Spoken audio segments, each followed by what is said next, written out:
Tinolang manok. Alam nyo ba guys, mabisa itong panggamot kapag ikaw ay may sipon at ubo. At syempre kapag ikaw na rin ay may lagnat. Hali kayo, lutuin na natin to. Pero bago ang lahat, mag-subscribe ka na. At please click the tiny bell button. Tara na! DJ Leso here. Please subscribe into my channel and please click the tiny bell button para updated ka sa aking mga video. Thank you! Heto na po ang ating main ingredients, chicken.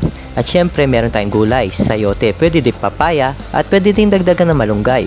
At syempre sa ating panggisa, syempre nandiyan si Mr. Bawang, sibuyas, tanglad, optional po yan. At syempre nandiyan si Mr. Luya. Tara, igisa na natin to. Ayan po sa ating kaserola, lagay po natin ang ating mantika at isunod po natin ang ating bawang. Okay, isote po natin hanggang mag-brownish siya ng konti.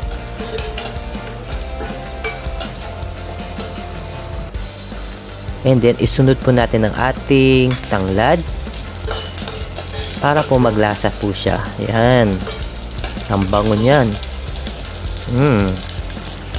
Isunod ko ang ating luya.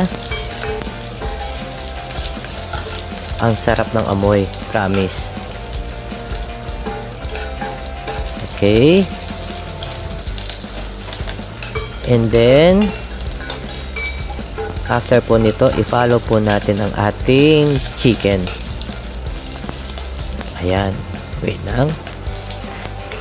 Okay, so maganda po yan ang ating ginger para sa ating lalamunan. Kung ikaw nangangatian yung lalamunan, kung ikaw inuubo, maganda rin po yan sa sipon. Yan. And then po, ilagay po natin ang ating water.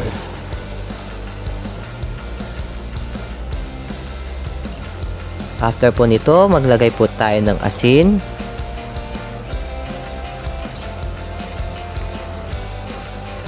Okay. Sunod po natin ang ating pepper. Ayan. Pagkatapos po nito, sarado po natin muna, i-close natin, takpan for 5 minutes at hayaan kumulo. Ayan, kumukulo na. Bango.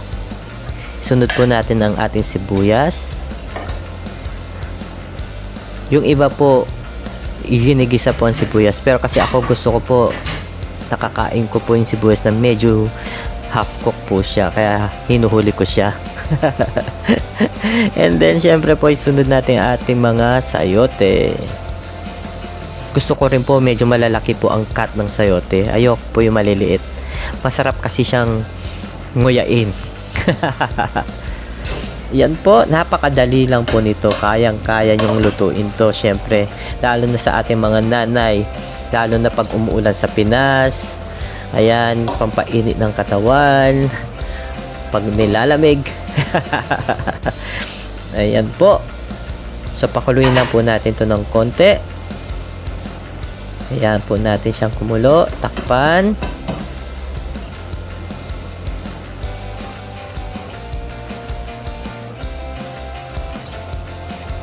Wala! Luto na po ang ating tinolang manok.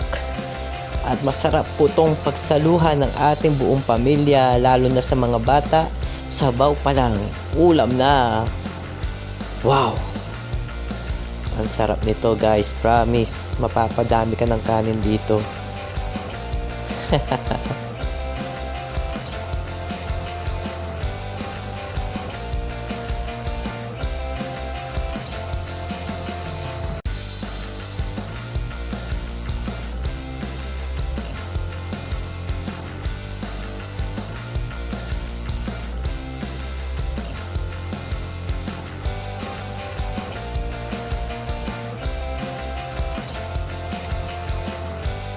Heto na po ang ating tinolang manok, ready to serve.